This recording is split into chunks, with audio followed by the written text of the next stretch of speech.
tardes a todas y a todos. Un placer estar aquí. Muchas gracias a toda la organización, al diario Río Negro por la invitación. Bueno, pensando las políticas públicas desde la perspectiva de género, comenzamos a bucear sobre la experiencia, sobre el recorrido propio y de muchas mujeres, y nos encontramos con algunas palabras como creatividad y como innovación, como palabras articuladoras de lo que estamos pensando para adelante, ¿no? Todo lo que hacemos, evidentemente, proviene de nuestra propia experiencia, de nuestro propio recorrido, de las dificultades que hemos afrontado, en mi caso como mujer, y por supuesto que a la hora de diseñar políticas públicas, con perspectiva de género, evidentemente todo este recorrido comienza a pesar. Entonces, yo digo, vamos a partir de aquí, soy feminista. Y ya es un comienzo conflictivo para plantear alguna temática, porque el feminismo, que tiene su origen hace muchos años, el siglo pasado, comienzos del siglo pasado, tiene hitos del feminismo que lo ponen en evidencia y que generan este concepto, se origina con una confrontación. Empieza como confrontación necesaria por parte de las mujeres que esperábamos, como colectivo, poder participar de la vida pública, ¿no? Y esta confrontación viene acarreando esa conflictividad a lo largo de todos estos años. Ya podemos pensar en más de un siglo de esta confrontación. Y hoy nos preguntamos si ese modo tan necesario con el cual me identifico de hace un siglo sigue teniendo la misma vigencia, ¿no? Cuando hablamos de confrontación, cuando hablamos de oposición, cuando hablamos de grieta, a mí que me toca tomar decisiones en la política, pienso mucho en estos conceptos y me pregunto si siguen teniendo vigencia. Porque el feminismo de hace 100 años estaba en un contexto social muy distinto al contexto social que tenemos hoy. Entonces, no corresponde, no está bien, por lo menos desde quienes tomamos decisiones, repetir modos de toma de decisiones solo por el hecho de que parece que esa es la matriz que traemos. Hay que cuestionar esas matrices, porque si no, estamos atrasando en la forma de decidir. Yo creo que la confrontación, la grieta, y ahora vamos a ver algunos conceptos más, tienen que ver con una forma de toma de decisiones del siglo pasado. Nos cambiamos de siglo y seguimos tomando decisiones como el siglo pasado. Traje algunos fragmentos que hablan de cosas que quiero decir y que hablan un poco de mí, porque se supone que nos vamos conociendo también a partir de estas charlas. Y este es de Harari, que es un libro muy actual, uno de sus últimos libros, si no el último. Dice, la fusión de infotecnología y la biotecnología puede hacer que muy pronto miles de millones de humanos queden fuera del mercado de trabajo y socavar tanto la libertad como la igualdad. Los algoritmos de macrodatos pueden crear dictaduras digitales en las que todo el poder esté concentrado en las manos de una élite minúscula, al tiempo que la mayor parte de la gente padezca no ya explotación, sino algo muchísimo peor, irrelevancia, ¿no? Esta reflexión de un libro sumamente interesante, sumamente recomendable, nos lleva a rediscutir. Nosotras decíamos, queremos ir al espacio público, queremos salir del espacio doméstico y participar del espacio público. Hoy, qué es el espacio público y qué es el espacio privado, con los macrodatos, con todos los teléfonos, computadoras, todo lo que genera información conectado y brindando información privada a centros de esas informaciones, donde otros toman decisiones a partir de datos absolutamente privados. Entonces, lo público, lo privado, cambia de concepto. Por lo tanto, volver a definirnos como mujeres desde el género feministas que somos y que soy,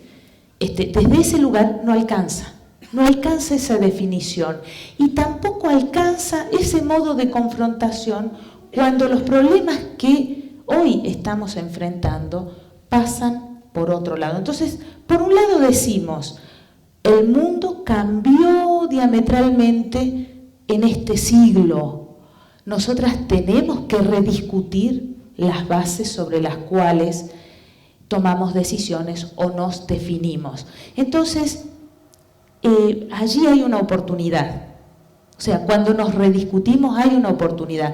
Muchas veces me he preguntado qué significa que una mujer tenga la oportunidad de ser gobernadora de la provincia a partir de la lucha de tantas mujeres, porque esto es una llegada colectiva, o al menos yo lo concibo como una llegada colectiva. No hubiera sido posible sin la lucha de tantas mujeres, es decir, de este feminismo que tiene una historia y tiene un recorrido, pero no alcanza con definirse feminista. Hay que rediscutir eso también. Este autor, Omar Khayyam, es de él, sí, hace 1000 años. Es un autor de hace 1000 años. Y este libro, Las Rubaiyat, es uno de mis libros preferidos. Y él decía, sabes que careces del poder sobre tu destino. ¿Por qué la incertidumbre del mañana ha de causarte inquietud? Si eres sabio, goza del momento actual. El porvenir, ¿qué puede traerte el porvenir? Él planteaba una duda existencial sobre el destino. Y entonces acá lo traigo a colación para discutir lo que acabo de decir. Yo digo, qué distinto el mundo de hace un siglo a hoy. Y ahora miramos un texto de hace 1000 años y decimos, qué igual, qué mismas preguntas. La esencia humana que está en cuestión aquí es en todo caso la misma esencia humana que está en cuestión hoy.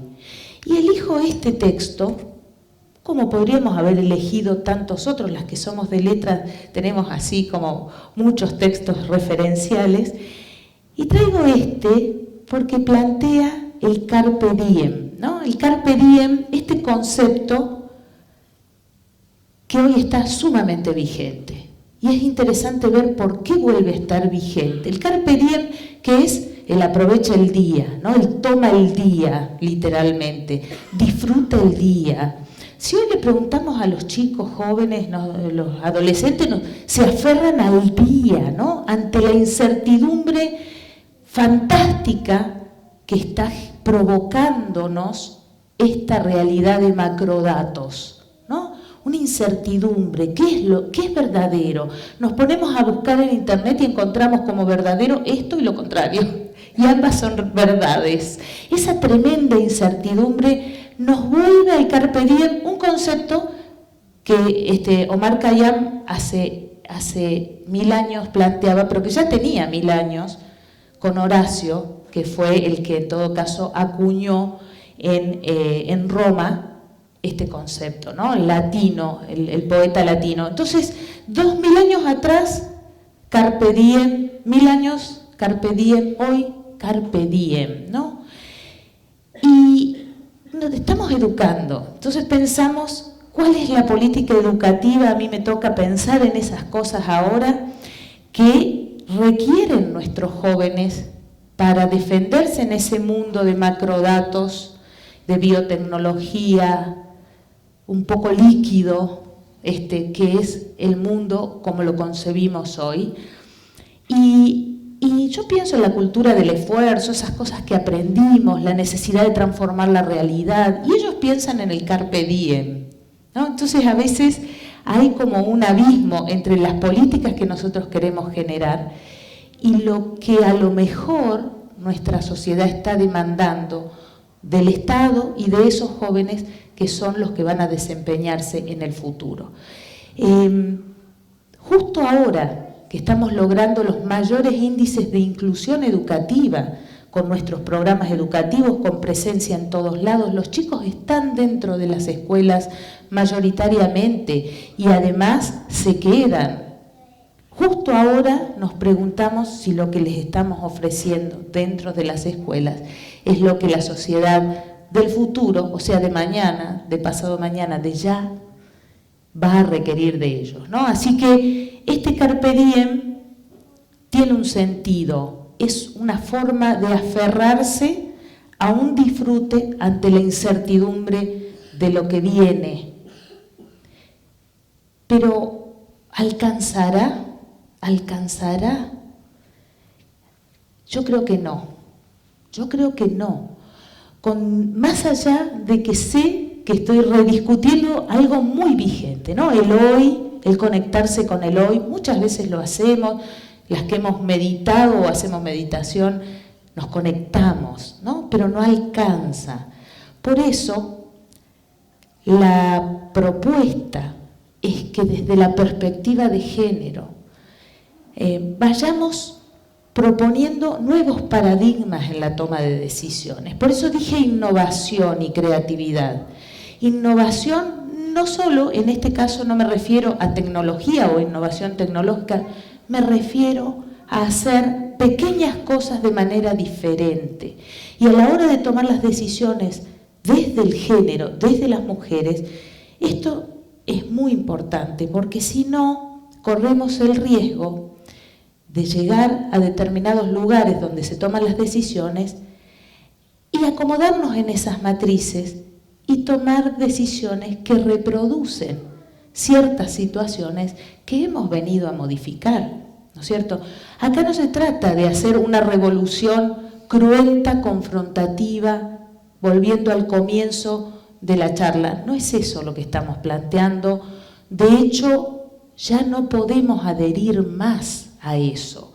Si las cosas que decimos como certeza generan malestar, daño, incomodidad en alguien, no estamos contribuyendo, creo yo, a una sociedad mejor. Y hemos venido a trabajar por una sociedad mejor, si no, definitivamente no tiene sentido.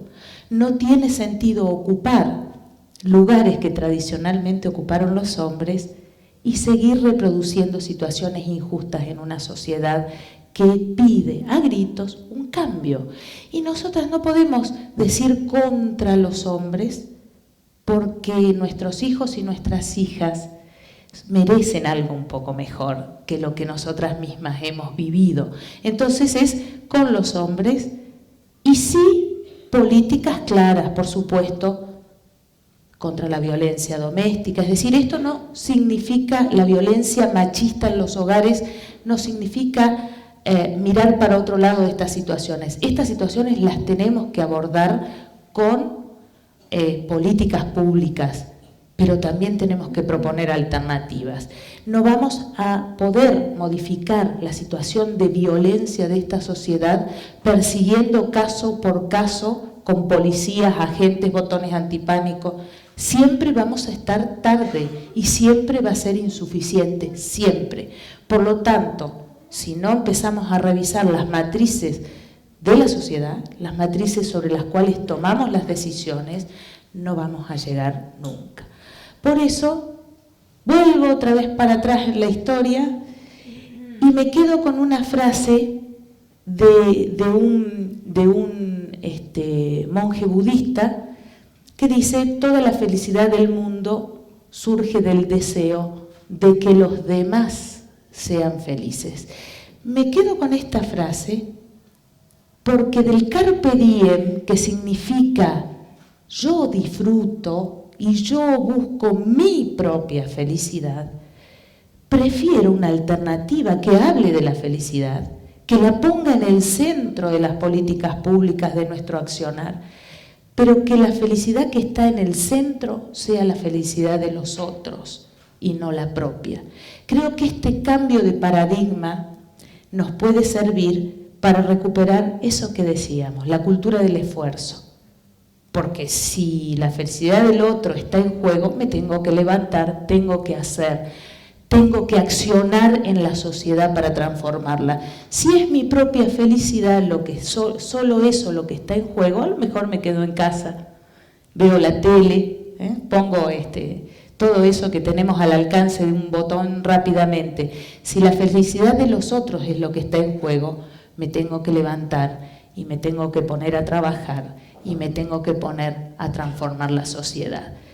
Esta es la propuesta difícil que tenemos por delante y es la propuesta que va a motorizar las políticas públicas desde la perspectiva de género. La perspectiva de género tiene que ver con eso que sabemos hacer en nuestras casas las mujeres desde hace miles de años, ¿no? Que es preocuparnos por los otros.